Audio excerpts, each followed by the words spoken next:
portal much better than I would have ever been able uh, to do it. He's current, and he's done a lot with the NBA.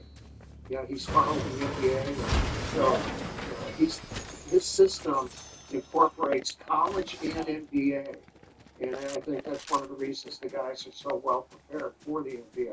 Well, that's kind of like what's happening in college ball as well. You're seeing a lot of NFL guys end up making college because it's kind of becoming one of the it's kind of professional sports at this point. Now, on that note, with professional sports happening in our sport of football, interesting situations happen.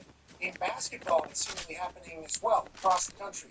The best guy in sports, maybe Darren Peterson out there in Kansas, is a road management situation happening in college, and there's other storylines going on. People get paid millions. D-Bud has a question for you, Coach. Yeah, Coach, you probably no better person to ask. You've coached some of the best players on both levels, collegiate and in the NBA. I see the Mamba logo right there, rest in peace. But do you have any specific stories that stand out when it comes to like managing egos of these players and these rosters, these great rosters, especially like the USA team?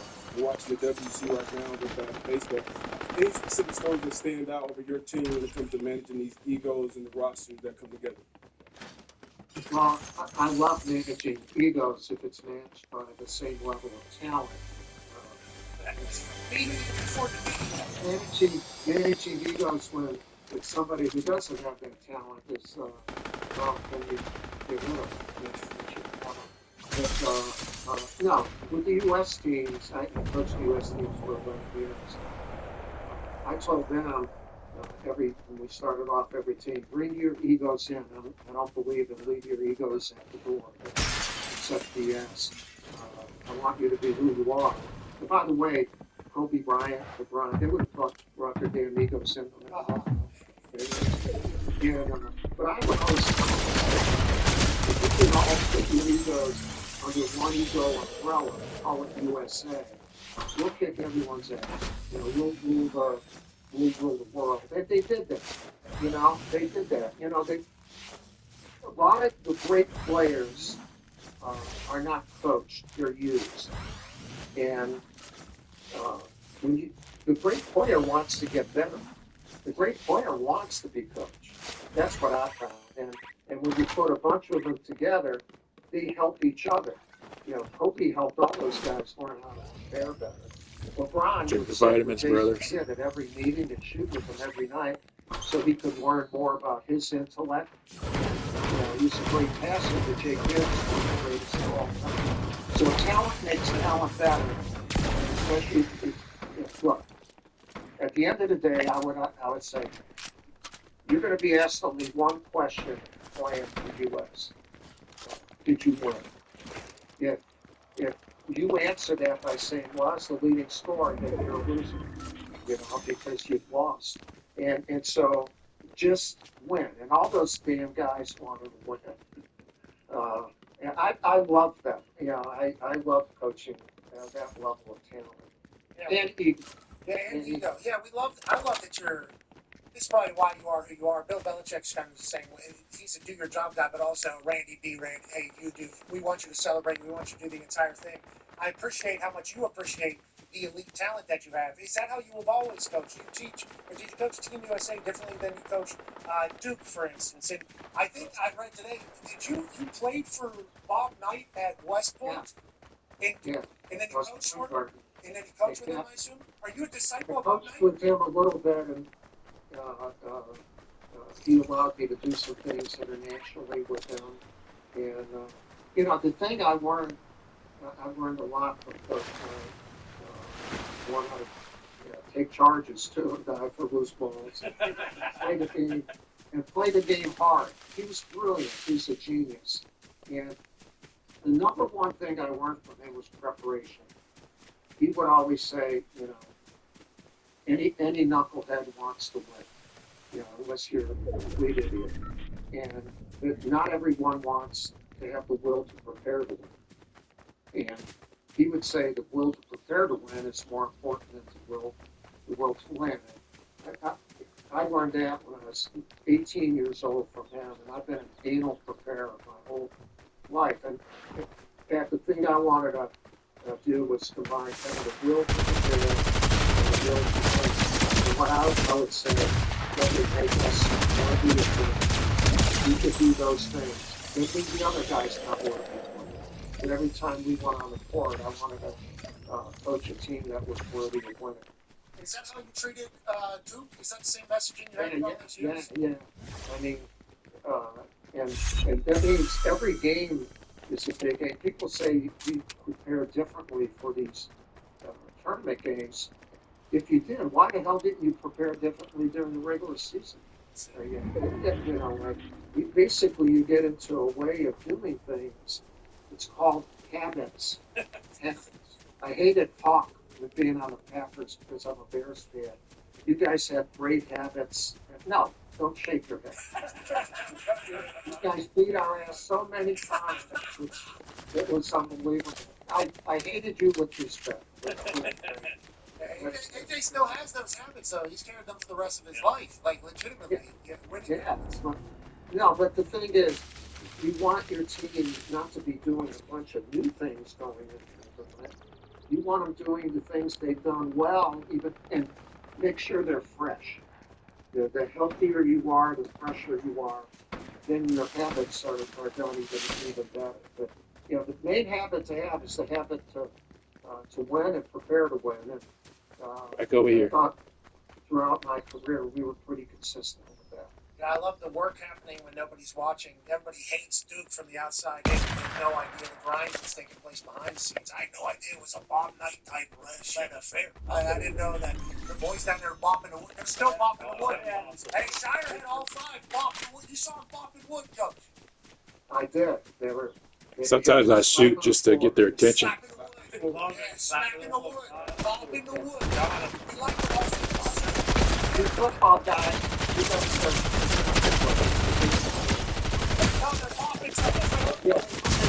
so many football, baseball guys on the show. Let's get educated about what the hell's going on right now. Open up your minds, for Christ's sake. I want to let you know, Coach, I go to a basketball game. I'm sitting front row. Where am I at? The hardwood. On the wood. I'm on the wood. On the wood. Okay, so that's all I know, Coach. So any of these other things you would like to teach me to not sound like a dumbass, I would appreciate it. Yeah, no, but you were a punter, so there's a limited amount of stuff that you know. Oh. I want to let you know. No, but you were a damn good punter. Thank you. Thank you, Coach. Yeah, you were good. You should see, I got kind of a little bit of a wet. Oh, yeah. No, it's not. No, this isn't fantasy now. Shoot one, Pat. Make one for him. Let's talk about real life things. How about this one? Yeah. Oh, that was full size. Too jacked up. Predictable. That's predictable. Oh. Needed to make that one. That was the one you needed to fall. Coach. Know your limits, all right? Only layups and offensive rebound shots. And bopping wood, Coach. And bopping wood on that defensive side. I'm going to be a menace down there, Coach. All right, let's talk about something other than that. Ty has a question for you, Coach. Yeah, Coach, I'm assuming you're of the mind of, hey, there are no excuses. But when it comes to the tournament, how many of the non-basketball factors actually impact you? We heard Coach Cal saying how he's not, I don't want to say not happy, but they had to travel from Arkansas to Portland. If they advance, they have to go back to Arkansas and then fly back to the West Coast. Some of these games are tipping off at 9:50 or 10:08, or on the flip side, super early. Over your career coaching, did that type of stuff impact any of the games? Maybe years where you got upset or you didn't play as well as you anticipated? Well, everything that you said is true. It's a factor. The thing that you have to say is no excuse.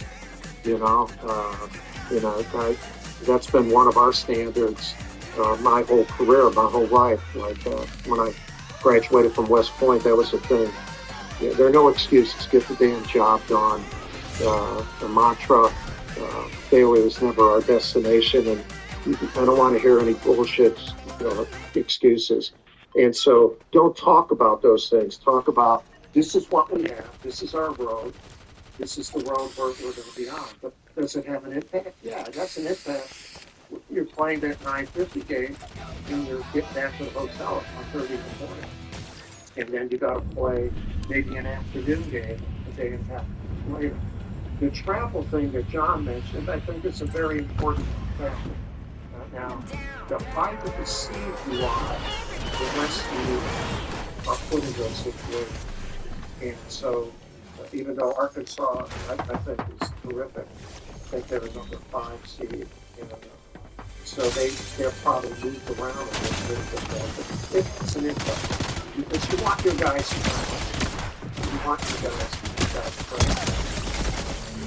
play those games that late, 3 different time zones.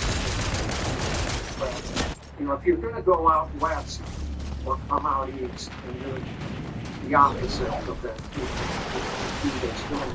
you should stay if you advance in that area. You shouldn't be going back and forth. I'll take an test in a moment. I'm going to big time exam. They don't have exams. With NPL and the house settlement, exams are not as high on the list as Okay, I'll let you know that, Bob. The most is happening.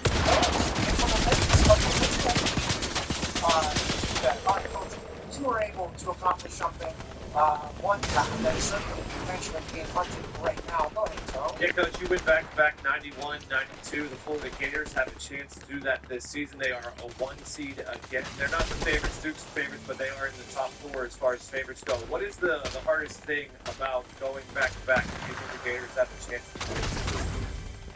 Well, good point. And they do have a chance.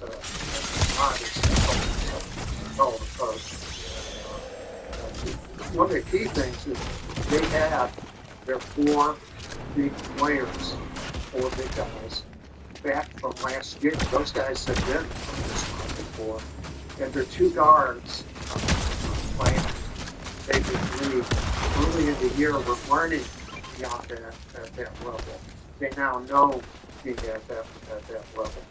The thing is, you can't, when we did that in 91 and 92 after we won in 91, people said we were defending the championship. And I had a meeting with my guys in April that year, right after we won. I brought the trophy in and I said, look, this isn't going away. You don't have to defend at the end of the day. What we have to do is pursue. Let's pursue the next one. And I think this Florida team is pursuing it.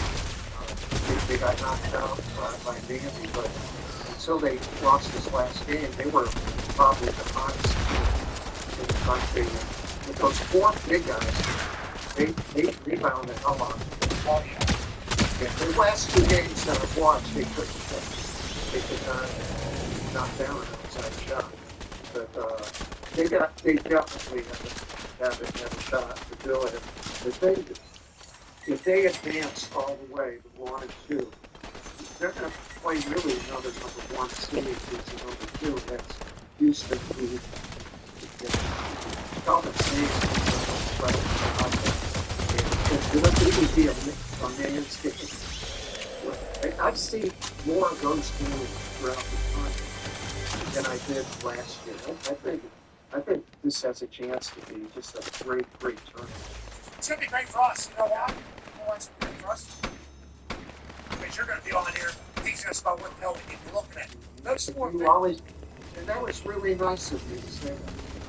You're making the league better, buddy. No, I didn't know. I didn't know how to do that. The feel of the warmth. And you guys have given me. We go home. He just got his arms up too good. You can't see him because he's out there. That's what we're doing right now, folks. One better thing about the coach is awesome here thus far. Next time you're on only gas. Like we were hoping to only gas. Next time it sounds like you're great at everything you do. Start the conversations with us. Let's talk about the greats of the greats, though, shall we? Especially things that you've seen on the heading to the USA on the road. Go ahead, Connor. Yeah, Coach, talking about preparation, practice goes hand in hand with that. You mentioned how you would tell players, hey, bring in your egos. They say the greatest basketball game ever was the three team scrimmage. We won. What were your practices like for Team USA? Was it sometimes just having to sit